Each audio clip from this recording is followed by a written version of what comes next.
ওসমান হাদির উপর হামলাকারীরা যেন কোনোভাবেই সীমান্ত অতিক্রম করে পালাতে না পারে, সেজন্য দুর্ঘটনার পরপরই সিলেট সেক্টরের অন্যান্য ব্যাটালিয়নগুলির মতো সুনামগঞ্জ ব্যাটালিয়নের আওতাধীন সীমান্তবর্তী এলাকাতে কঠোর নজরদারি এবং গোয়েন্দা তৎপরতা বৃদ্ধি করা হয়েছে। সীমান্তবর্তী এলাকাবাসীকে বিভিন্ন ছবি, তথ্য উপাত্ত আমরা দিয়েছি, যেন এই ধরনের কোনো সিমটম পেলে তারা তৎক্ষণাৎ বিজিবিকে অবগত করতে পারে।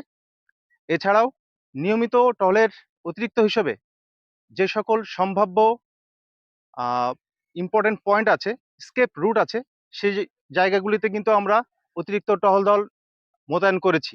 এছাড়াও বিভিন্ন চোক পয়েন্টে আমরা বেশ কিছু চেকপোস্ট স্টাবলিশ করেছি, যেন কোনোভাবেই দুষ্কৃতিকারীরা সীমান্ত অতিক্রম করে পালাতে না পারে।